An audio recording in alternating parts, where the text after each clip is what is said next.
بالله من الشيطان الرجيم بسم الله الرحمن الرحيم نن مونږ په دریم قسم باندې خبره کوو دوه قسمونه مخکې مونږ وویله او بیا چې مخکې مونږ ځینو بیا ټول دوباره نشو ریپیټ کولی که نه دوباره دوهري نه نشو کولی او مخکې چې کوم مونږ ویل او مستقر شکل دی چې یو مصره او بله وړه وي او بیا درې مصرې هم کافیه وي څلورمه مصره بیا د مطلع ولې مصرې وي او بیا ورپسې کوم چې مستدر مصره ده دا د ټیک مصرې په طور باندې بیا بار پاتې راځي مثلا دا مونږ تېرې دا کې ویلی وو اوس دې کې چې کوم دی نو په مطلع کې به څلور مصرې وي څو مصرې پکې وي مطلع کې به څلور مصرې وي ټیک شو دا چې کوم قسم دا غیر بالکل مختلف دی چې کوم مخکې دوه مونږ ویلي وو هغه دوه کې په اول کې دواړه مصرې برابرې وي په دویم قسم کې یو مصره لویه او بله وړه وه دا دریم قسم کې چې کوم دی دې کې به څلور مصرې وي څو مصرې پکې وي څلوره دا څلورونه مصرې به هم وزنه او هم کافیه وي هم وزنه او کافیه ورته هم وزن به وکړي هم وزن به وي دا څو به وي دا یعنې وزن به د څلورو مصرو خپلو کې یو بل سره برابر وي کمې او زیاتې به نه وي کافیې نظام به بدل وي اوله مصره او درېمه مصره دا دواړه به هم کافیه یا هم ردیف یا صرف هم کافیه وي څنګه شاعر خوښه ده او دویمه مصره او څلورمه مصره دا به هم کافیه هم ردیف یا صرف هم کافیه وي سټرکچر به یې داسې وي اوله مصره او درېمه مصره خبرې ته مو خیال دی اوله مصره او درېمه مصره درېمه دا دواړه به یو کافیه کې وي دویمه مصره او څلورمه مصره به په بله کافیه کې وي دا به یې مطلب وي او مصرې به څلور وي او څلورونه مصرې به په وزن کې برابرې وي خو د کافیې ترتیب به داسې وي چې اوله درېمه دویمه څلورمه دا به هم کافیه وي ټیک شو مطلب څه رسېدی که نه بیا دې نه پس چې کومه بند یا کاړۍ شروع کېږي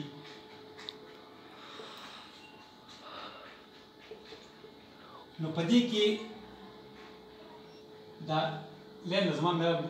مصره تاسو په دې پوهېږئ که نه دې کې به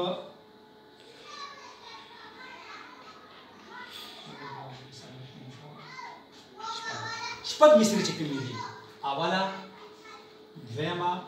درېمه څلورمه پنځمه او شپږمه د شپږ مصرې چې د بند اولې کومې دي د دې کافیې نظام به داسې وي چې اوله درېمه او پنځمه دا به هم کافیې دي ټیک شو دویمه څلورمه او شپږمه دا به هم کافیې وزن به برابر وي وزن به ټولو برابر وي وزن کې به بالکل مونږ یو چپم کمې زیاتې نشو کولی په ټوله چاربیته کې به وزن د ټولو مصرو برابر دا لږ ذهن کې خیره جوت او تاک ورته ویلی شي اړو ایو نه ورته ویلی شي او داسې ورته ویلی شي خو لکه دا داسې به لږه ښه پروزي که نه نو جفت او تاک باندې بیا هم سره لږ کنفیوز شي نو دا اوله مصره درېمه مصره اوله درېمه او پنځمه دا چې کوم دي دا به خپلو کې شي دا به یو کافیه کې وي بیا په دې کې چې کوم دی دویمه څلورمه او شپږمه دا به بېله کافیه کې او شپږ واړه مصرې به برابرې وي دې نه پس چې بیا دلته به بند واپس موږ برابروم که نه نو دې نه پس چې کومه بیا مصره به راځي ومه نو دا به د اولې مصرې دا چې کومه د دې په کافیه کې وي د مطلع اوله مصره چې کومه ده د دې په کافیه کې به دا اومه مصره راځي دا په دې کافیه کې وي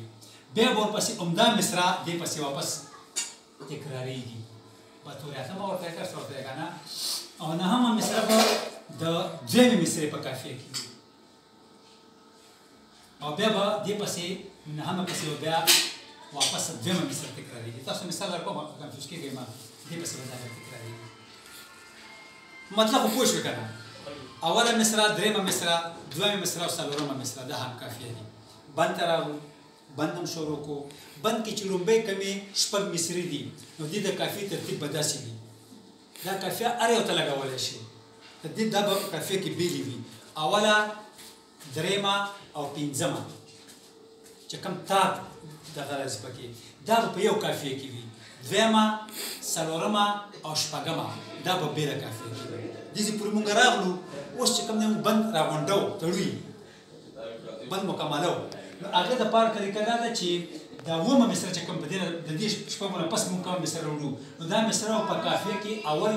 مطلب اول مصره ته په قافیه کې رجوع کوي یعنې چې څه قافیه ته استعمال شوي دا په اومه کې استعمالېږي او د دې نه پس بیا عمده مصره د ټیپ مصرې په تور باندې واپس راوړل شي ټیپ هغه ته تکرار کېږي د دې مصرې اولې مصرې به په تکرار کوو بیا به اتمه مصره د دویمې مصرې هم قافیه ته او دویمه مصره به ورپسې بیا دلته څه کوو هغه ورپسې تکراروو نو داسې به موږ سره یو بند مکمل شي نو یو بند چې مکمل شو هر بند هم دغه طریقه ده دویم بند دریم بند څلورم بند پنځم بند هر تلوسه چې څومره د شاعر وس وي هغومره به هغه خپله موضوع چې په څو بندونو کې هغه راګیرولی شي دې باندې قاعده نشته چې ته شپږ بندونه کوې اته بندونه کوې 12 کوې 10 کوې ستا په موضوع باندې منحصره ده چې ستا موضوع په څومره بندونو کې راګیرېږي په دې کې به تاسو اوس کلیر کومه زه په دې بند کې مطلب خو اسانه ده اوله درېیمه دویمه څلورمه هم قافیه او د څلورو مصرو به وزن برابر وي او مطلب کې به څلور مصرې دا خو مطلب شو ټیک ده که نه اول دغه شو یا سر ورته ویلی شي دا اوس د بند خبره ده بند دپاره تاسو زه مثال در کوم او دلته درته ښیم تاسو به دې سره ډېر ښه پوه شئ چې کوم تعریف موږ وسوکو په دې باندې تاسو دلته ګورئ توجه ما ته راکړئ که نه ځینې خلک ورته انتره وایي چې انترم دی بند ته انترم وایي انتره وایي دا سندرغاړو خپله ژبه ده سندرغاړي ورته وایي هغې خپل وزن هم زموږ وزن هم د هغې نه جدا هغې نه موږ جدا ده سندر موسیقي خپل علم دی هغې ورته دغه ورته وایي انتره ورته وایي کړی هم ورته وایي کسر هم ورته داسې دغه پکې استعمالېږي که نه خو بهرحال دا ټول هغې دپاره استعمالېږي ده موږ به خپله ادبي ژبه استعمالوو کوشش به کوو چې د هغې هغه نه وګورئ تاسو مطلب ته ګورئ ما ویلو چې اوله درېیمه دویمه څلورمه دا به هم قافیه وي او هم وزن به وي ټیک شو څوک به سترګې مو په غم کې د ویتنام نم وي قافیې ته لږ ګورئ څوک به سترګې مو په غم کې د ویتنام نم وي خوار اولس چې په جنګ او په جدال دل شو یو نم وي ردیف او قافیه او بل دل شو ردیف او قافیه اوله دا مصره او دا مصره اوس د دې مطابق به موږ درېیم مصره په قافیه کې راوړو اوله درېیمه خپل کې هم قافیه دي کنه ګوره ورته ډک له وینو به تر کومه د ایام یم وي نم وي یم وي دلته ګوره نم وي ټیک شو دلته راغلو یم وي بس لږ به وي کوم او هلته کې چې کومې دل شو دلته ګوره بیا سره رمې ته بی چې دنیا کې د خوارانو په مثال چې دنیا کې د خوارانو په کتال تل دي چې دنیا کې د خوارانو په کتال تل دي تل وګورئ دل شو تل شو دویمه مصره څلورمه مصره نم وي یم وي دویمه مصره اوله مصره او درېیمه مصره کلیر شو مطلب ته خیال دی نو موږ چې کومه خبره کړې وه چې اوله مصره او درېیمه مصره به هم قافیه وي دویمه مصره او څلورمه مصره به هم قافیه وي نو موږ دا مثال ورکوو چې څوک به سترګې مو په غم کې د ویتنام نم وي او خوار اولس چې په جنګ او په جدال دل شو او ډک له وینو به تر کومه د ایام یم وي او چې دنیا کې د خوارانو په کتال تل شو دا مطلب شو ټیک شو مونږ به ویلو چې بند چې کله شروع کېږي نو اولنۍ شپږ مصرې چې کومې دي دې کې به تا کو یا اوله درېیمه او پنځمه دا به په یو قافیه کې وي دویمه څلورمه او شپږمه دا به په بله قافیه کې وي بیا به اومه مصره د مطلع اولې مصرې سره هم قافیه وي او د مطلع اوله مصره به یې پسې لاندې بیا تکرارېږي او د بند دویمه مصره به چې کوم د اتمه مصره دا به د دویمې مصرې هم قافیه وي او دې پسې به لاندې بیا دویمې مصره تکرارېږي دې ته اوس ګورئ ښه بند صبح هغه خو تاسو ته پته کوي چې کوم ځای کې ختم شي هغې به بله بند شروع کوئ لحاظ شاته شوی خو دا باید نه تکرارو بس موږ په دې پوه یو صبح سترګې د بېوسو کړي ازار زر ته صبح سترګې د بېوسو کړي ازار زر ته چې د سرو وینو په مخې د فساد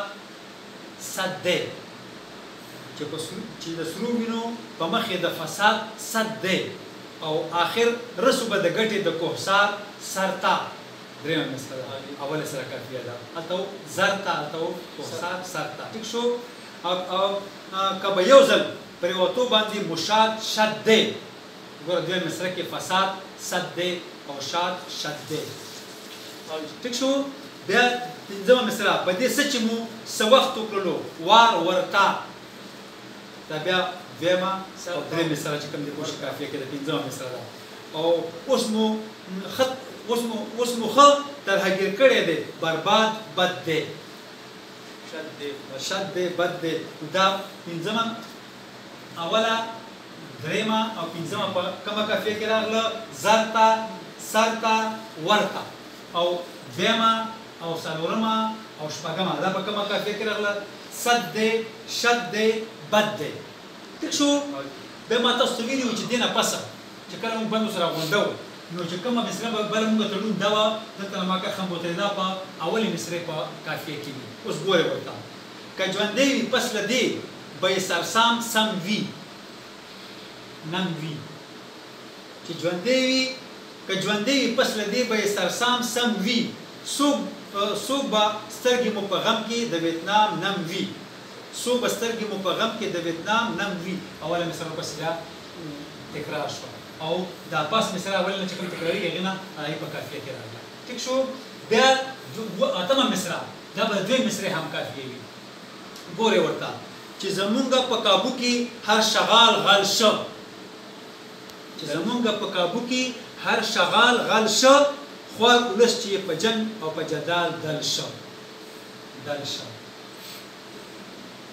مطلب ته ونه رسېږي بیا زه دا تاسو ریپیټ کوم خیر معمولي کنفیوژن دی ډېر نه دی خو که څوک توجه وکړي نو کنفیوژن نشته پکې البته شته یې که نه اوله مصرع مطلي کې به څلور مصري وي اول خبره خو دا ده څو مصري به وي څلورم کې اوله مصرع او درېیمه مصرع به هم کافیه وي دویمه مصرع او څلورمه مصرع به هم کافیه وي او څلورمه مصرع په وزن کې برابر وي دې نه پس به بند شروع شي بند به په وزن کې د کافیې چې کوم د مطلي چې کوم وزن دی همدا وزن ټوله چاربیته کې چلیږي په دې کې به اولنۍ شپږ مصري چې دي دې کې به تاک مصري په شپږو کې تاک مصري په یوه کافیه کې وي او جفت مصري به په بله کافیه کې وي یعنې اوله درېیمه او پنځمه دا به یو کافیه کې وي دویمه څلورمه او شپږمه دا به په بله کافیه کې وي ټیک شو دې نه پس چې کومه اومه مصرع راځي نو دا به د مطلع د اولې مصرع په کافیه کې وي او اوله مصرع به دې پسې بیا لاندې تکرارېږي او اتمه مصرع به د مطلع د دویمې مصرع په کافیه کې وي او دویمه مصرع به ورپسې لاندې بیا تکرارېږي نو بند مکمل شو داسې بل بند داسې بل بند داسې بل بند داسې بل بند خبرې ته مو خیال دی ورسېدې پې او دا زیاته خوښوله دا قسم خلک ډېر خوښوي که نه لږ روان هم وي او دې کې لږ غفلي تکنیک هم وي لکه تاسو کولی که نه موږ چې کله په نظمونو باندې خبره کوله نو مسدس کې موږ چې د هر باندې شپږ مصرع په یو کافیه کې کېدای شي یا پنځه مصرع په یو کې شپږمه بیا د مطلع په کافیه کې کېدای شي خو چې کوم خوندناکه او زړه راښکونکی سټایل د حمزه وپېژل کړي دي نو هغه اولنۍ څلور مصرع په یو کافیه کې پنځمه شپږمه په بله کافیه کې نو مسدس نظم هغې کې ډېر خوند دی په نسبت د هغې چې پنځه په یو کافیه کې راولې شپږمه بیا مطلع ته رجوع کړي هر بند کې داسې کوي نو هغې په نسبت دا ډېر